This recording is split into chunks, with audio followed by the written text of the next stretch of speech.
Hey everybody, Josh the RV Nerd here at Haylett RV of Coldwater, Michigan. Today with annual additional maintenance, suggestions. And as always, this is a guide. You can extrapolate this and apply it to your situation. Do you RV more? Do you RV less? Do you need to do all of the insane things, or are you like, dude, I don't tow this thing. Maybe there's some of this stuff I don't need to worry as much about. Apply it to your situation. These are just general ideas to help people who maybe just don't know where to begin, but really want to take care of their investment, because I spent a lot of money on this RV and I want to keep it out of the shop. And another thing is, the more that you're taking care of it, the more it's worth on trade and resale.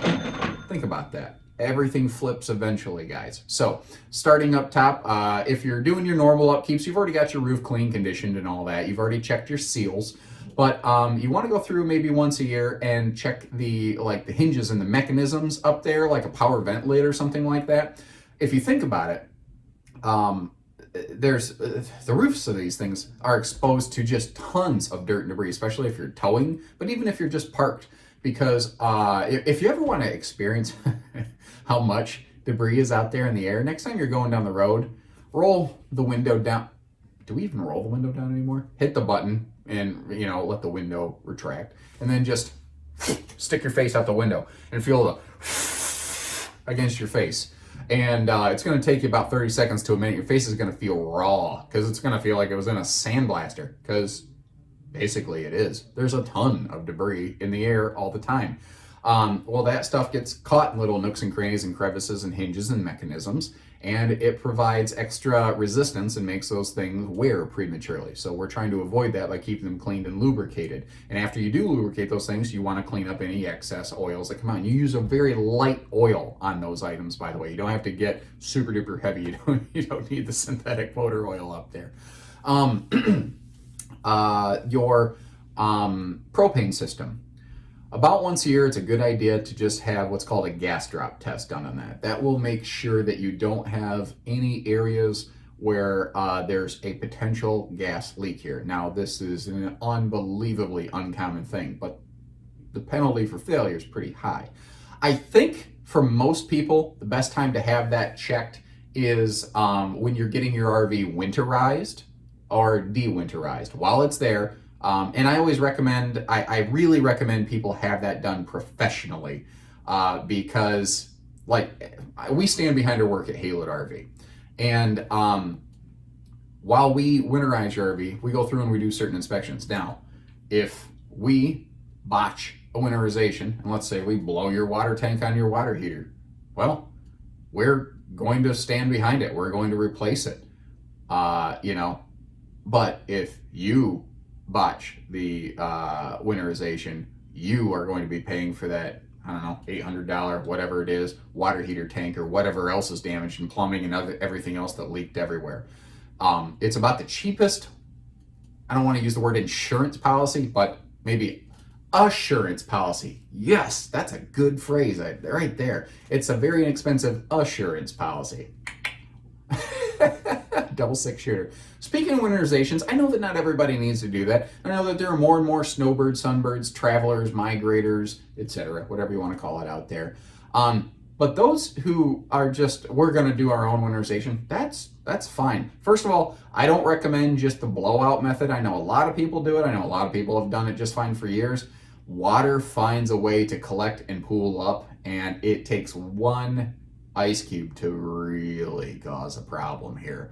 And if you are going to use an antifreeze, first of all, you don't use the green stuff. The green automotive antifreeze is toxic. It will taint your water lines. You will poison your family next time you run through that. It's bad. Now, you want to use pink. It'll say non-toxic antifreeze.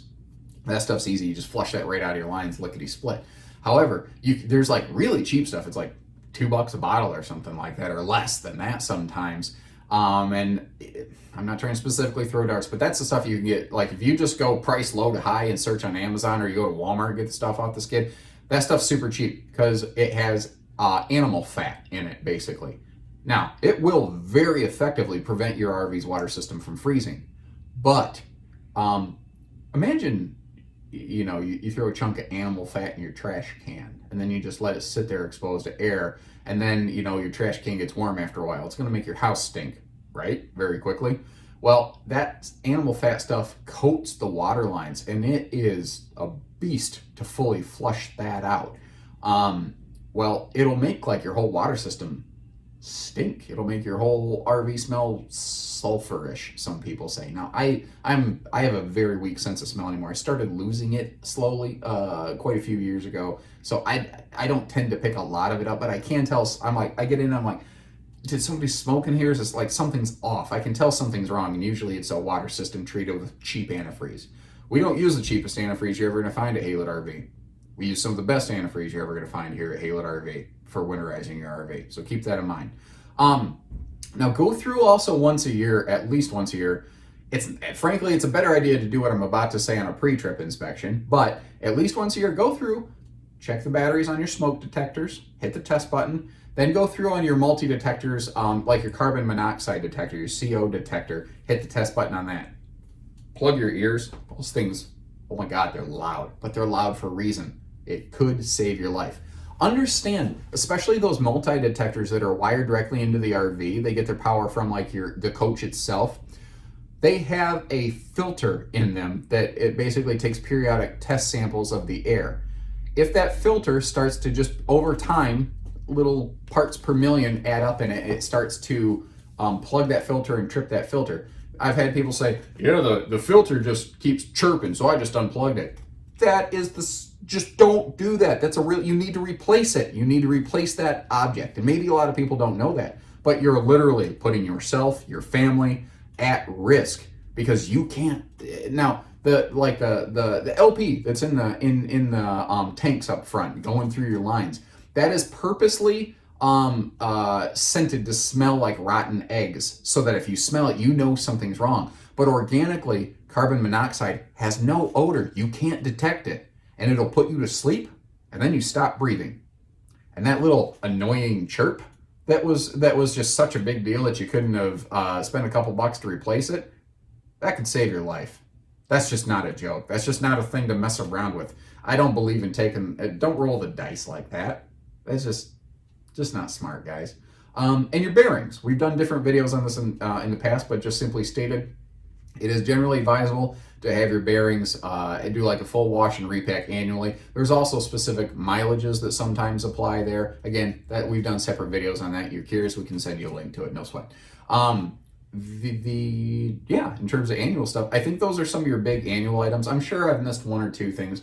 I don't know that I can provide the comprehensive list for every single thing for every single RV. I'm trying to help people get a general idea though, a general idea of like, what does it take to take care of my RV? Like we all kind of grew up with cars. We all sort of know, yeah, there's oils and I guess every now and then I got to check some transmission fluids or things. I don't know. But we at least have an understanding of that. Whether we choose to do it or not, I don't know. But we didn't all grow up with RVs. And frankly, even those of us that did, mom and dad, grandpa and grandma took care of that stuff.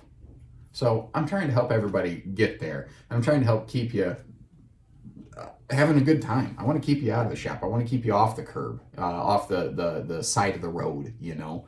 So if you appreciate that, as always, all we ask, just give our team here at Haylett RV the fair opportunity to earn your business. If that's just on a simple wash and wax, or if that's on potentially a brand new RV, it's all we ask, guys. It's just that fair opportunity. So take care, stay safe, have fun, and happy Haylett camping, everyone.